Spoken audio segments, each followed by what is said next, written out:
Para murid ini ingin membunuh wali kelas mereka sendiri. Mereka akan mendapatkan uang 10 miliar yen jika berhasil membunuhnya. Mereka pun mengarahkan berbagai jenis senjata pada Koro Sensei. Tapi Koro Sensei berpindah dengan cepat. Rupanya Koro Sensei bukanlah manusia, melainkan makhluk paling kuat di seluruh planet. Beberapa hari yang lalu karena suatu kejadian, dia menghancurkan bulan menjadi bentuk bulan sabit, kemudian kembali ke bumi dan mengusulkan untuk menjadi wali kelas murid 3E pada pemerintah Jepang. Dia sendiri yang akan mendidik para murid sebagai pembunuh dan membuat mereka membunuhnya dalam setahun. Jika mereka tak berhasil, maka ia akan menghancurkan bumi. Pemerintah tak hanya menuruti keinginan makhluk kuning ini, mereka bahkan mengirim seorang tentara khusus untuk melatih para murid, serta meminta seorang pembunuh bayaran cantik menjadi guru bahasa Inggris kelas 3E untuk membantu para murid membunuh makhluk itu. Guru Inggris ini membuka pintu dengan menendangnya, lalu mengangkat senjata dan menembak ke segala penjuru.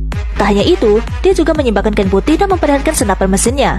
Suatu hari seorang anak jatuh dari langit-langit kelas. Anak itu berkata bahwa dirinya adalah anak paling kuat di Jepang.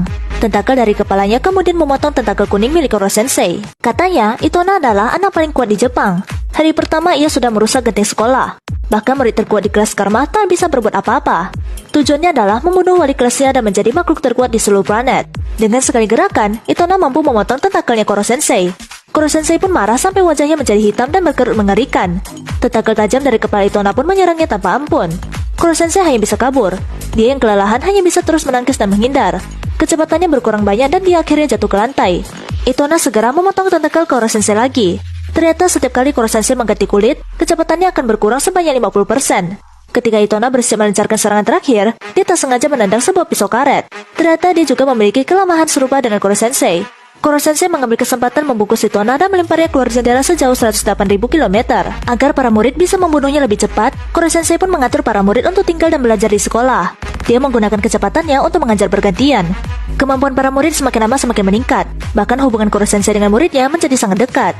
Suatu hari seorang guru baru bernama Takaoka datang. Dia adalah pelatih militer yang diutus oleh kemiliteran khusus untuk melatih para murid. Tapi sebenarnya ia adalah guru yang kejam. Jika ada murid yang tak patuh, dia tak segan-segan main tangan. Pak Karasuma menyuruhnya meninggalkan sekolah. Tapi Pak Takaoka mengatakan dia baru pergi jika ada seorang murid yang mampu mengalahkannya. Pak Karasuma pun menyuruh Nagisa yang sering dianggap remeh untuk melawannya. Nagisa menggunakan senyumnya yang paling manis membuat pelatih brutal itu terpaku. Dan entah bagaimana ia dikalahkan oleh Nagisa. Pak Takaoka mau tak mau meninggalkan sekolah. Gadis ini ingin meracuni wali kelasnya sendiri. Dia membawa racun buatannya lalu meminta Koro Sensei untuk meminumnya. Koro Sensei sama sekali tidak marah dan langsung meminum racun itu sekali teguk. Detik berikutnya, mulutnya mengeluarkan asap dan wajahnya berubah warna. Koro Sensei pun berubah menjadi makhluk aneh dengan tanduk. Dia tidak mati karena dia adalah makhluk terkuat di planet ini. Koro Sensei sangat bangga dengan siswinya. Tiba-tiba seorang murid berkata bahwa tidak ada gunanya belajar. Mereka hanya ingin membunuh wali kelas aneh mereka ini dan mendapatkan uang 10 miliar yen itu. Koro Sensei yang marah pun secepat kilat terbang ke angkasa. Dalam sekejap, ia membawa kembali sebuah satelit ke sekolah. Dia memberitahu para murid bahwa mereka tak akan bisa membunuhnya jika hanya mengandalkan fisik. Mereka juga harus belajar ilmu dari sekolah untuk mencari cara membunuhnya. Untuk meningkatkan niat belajar murid, Koro Sensei membuat satu persatu muridnya terbang ke seluruh penjuru dunia. Dari seberang lautan ke luar angkasa, dari piramida sampai menara Pisa. Alhasil, murid kelas 3E yang dinilai bodoh mempunyai nilai di atas rata-rata. Sebagai hadiah, Koro Sensei memberikan kesempatan kepada mereka untuk membunuhnya. Ia membiarkan para murid mengikatnya. Mereka menggunakan air yang merupakan salah satu kelemahan Koro Sensei. Percobaan pembunuhan pun dimulai. Dengan pancuran air yang sangat deras, kedua murid ini menembak 2 buah peluru karet. Koro Sensei pun berubah menjadi sebuah bola kecil untuk menyelamatkan diri.